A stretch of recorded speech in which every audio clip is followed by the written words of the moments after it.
va monter jusqu'au maximum. On va commencer à descendre. Voilà, bonjour les amis. On va étudier notre fonction qui nous est donnée. On va déterminer le df, les limites de borne du df. On va calculer la dérivée, étudier les variations, dresser le tableau de variation et tracer la courbe. On va par la suite montrer que f de x est positif dans cet intervalle ici. On va commencer la fonction grand f. On va montrer que grand f est une primitive de petit f. Et enfin, on va calculer la page qui est limitée par la courbe, l'axe des abscisses et les trois équations x égale à moins 1 et x égale à 2. Donc, sans tarder, on va commencer par la première question. Déterminer l'ensemble de définition df. Donc, s'il n'y a aucune contrainte, il n'y a pas de dénominateur, il n'y a pas de L, il n'y a pas de racine carrée. L'exponentielle est toujours définie sur R. La fonction polynôme toujours définie sur R. Donc, df n'est autre que R. Donc, pour les limites, la limite de f de x à moins l'infini, c'est la limite de f de x qui est encore égale à la limite, je développe, de moins x exponentielle de x plus 2 exponentielle de x quand x tend vers moins l'infini. Et ceci est égal à quoi? C'est égal à moins l'infini. C'est égal à 0 car la limite de x exponentielle de x à moins l'infini tend vers 0. Et la limite de l'exponentielle de x à moins l'infini tend aussi vers 0. Donc la limite à moins l'infini donne 0. Alors, la limite de f de x en plus l'infini, ça nous donne quoi? Ça nous donne moins l'infini. Pourquoi? Parce que l'exponentielle de x lui tend vers plus l'infini, en plus l'infini, et moins x, voilà, moins x plus 2 tend vers moins l'infini. On a le produit d'une limite qui donne moins l'infini par une limite qui donne plus l'infini. Le produit donne bel et bien moins l'infini. Et comme interprétation, la limite à moins l'infini a donné 0. Cela signifie que la droite d'équation y égale à 0 est asymptote horizontale au voisinage de moins l'infini. Maintenant, on va passer à la dérivée et à l'étude des variations. Donc, on sait que la dérivée de uv, c'est u'v plus uv'. On va l'appliquer ici. Voici u, voici v. Ça va faire u' moins 1 v exponentielle de x plus u moins x plus 2 v' exponentielle de x' qui est encore exponentielle de x ici est égal à moins exponentielle de x plus moins x plus 2 exponentielle de x. Ce qui est égal à, je mets exponentielle de x en facteur. Ici j'aurai moins 1 et j'aurai le second terme moins x plus 2. Tout ceci exponentielle de x qui est égal à moins x plus 1 exponentielle de x. Voici donc notre dérivée f de x est égal à moins x plus 1 exponentielle de x. Bon, on va étudier le signe de la dérivée. La dérivée est du signe de moins x plus 1 parce que l'exponentielle de x est déjà positif. Donc voici sa racine, c'est 1. Signe de moins a, signe de a. Signe de moins a plus signe de a moins. Ça signifie que f' étant du même signe que moins x plus 1, on aura donc ici plus moins. Ainsi, on va dire que sur l'intervalle moins l'infini 1, f est strictement croissant. Et sur l'intervalle 1 plus l'infini, f est strictement décroissante. Et on va partir de là dresser le tableau de variation. Donc, ce tableau de variation, le signe de f', on sait c'est plus moins. Donc, la fonction sera d'abord croissante, ensuite décroissante.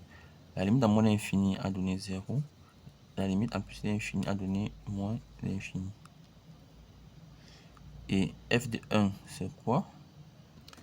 F de 1, je remplace ça ici, on remplace x par 1, ça va faire 2 moins 1, ça va faire 1 exponentielle de 1. Donc f de 1, c'est e. Voici notre tableau de variation. Donc comme toujours, avant de tracer la courbe, on va faire un tableau de valeurs. On a x, on va calculer l'image de certains points stratégiques. X, f de x. F de moins 4, le calcul nous donne 0,1. F de moins 2, le calcul nous donne 0,5. F de moins 1, le calcul nous donne 1,1.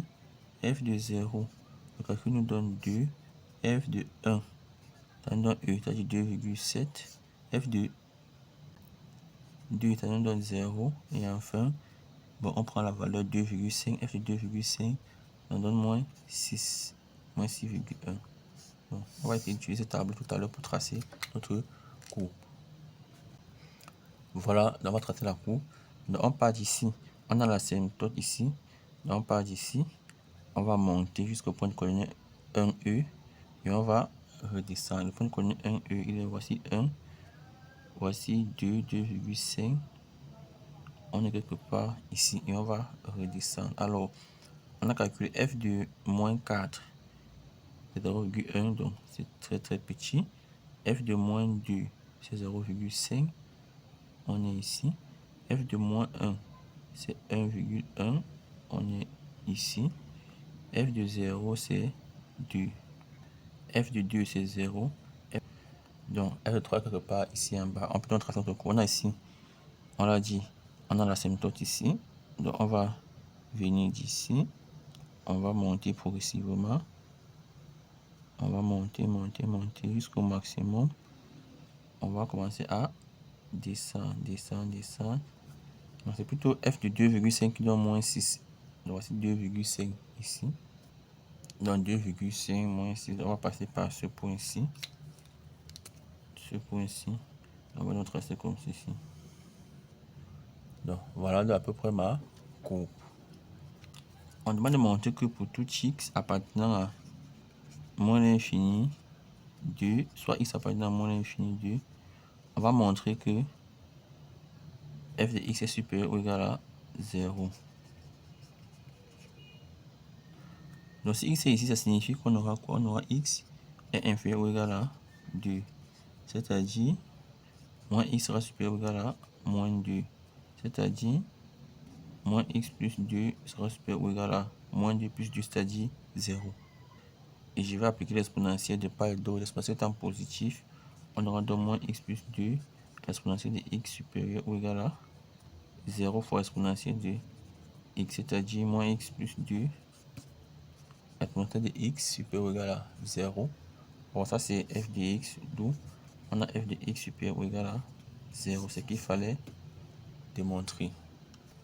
Ok, maintenant on a grand F. On va justifier que grand F est primitif de petit f. Pour cela, il suffit de montrer que grand F' est égal à petit f. On va calculer grand F'. Donc grand F' c'est quoi? On a le produit UV, ce sera U', moins 1 fois V exponentielle de x plus U, moins x plus 3 fois V', exponentielle x' qui est encore exponentielle de x. Je fais entrer moins 1 dans la parenthèse, ça va me faire moins x plus 3 moins 1 exponentielle de x qui est égal à moins x plus 2 exponentielle de x qui n'est autre que f de x. Donc on a montré que grand F' x égale à petit f de x, qui signifie que grand F est une primitive de petit f. Et on va l'utiliser dans le calcul de l'aire. Donc pour terminer, on va calculer l'aire de la partie comprise entre la courbe, l'arc des abscisses et les trois équations x égale à moins 2, x égale à 2. Donc ici, ça va représenter quoi ici? On a la courbe, l'arc des abscisses, x égale à moins 2, c'est ça. X égale à 2, c'est ça. Donc, voici l'aire que nous recherchons. On va calculer cette aire. Cette aire sera l'intégrale de moins 2 à 2 de f de x dx par unité d qui est donc égal à, étant donné que grand F est une primitive de petit f, ça va faire f de x de moins 2 à 2 unité d. L'unité d, l'unité c'est 2 cm.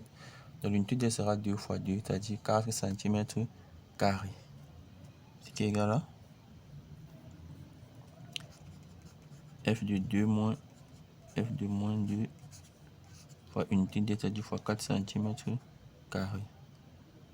Ce qui est égal à f de 2, ça va faire moins 2 plus 3 exponentielle de 2 moins f de moins 2, ça va faire, je vais remplacer x par moins 2, ça va faire 2 plus 3 exponentielle de moins 2, ce qui est égal à, ça c'est 1, ça va faire e au carré moins 5 e puissance moins 2. Donc lorsque je calcule, ça me donne 6,66 multiplié par 4 cm², puisqu'ici il y a unité D, ici il y a unité D, ce qui est égal à 26,65 cm². Donc voici la valeur de l'air que j'obtiens par calcul. Voilà. Ok les amis, c'était tout pour cette vidéo. Je vous remercie d'avoir suivi et je vous donne rendez-vous à très bientôt pour de nouvelles vidéos encore plus intéressantes. Sur ce, je vous dis bye bye et si vous avez des questions, vous pourrez les poser en commentaire. Nous ferons un plaisir de vous répondre. Ciao, bye bye.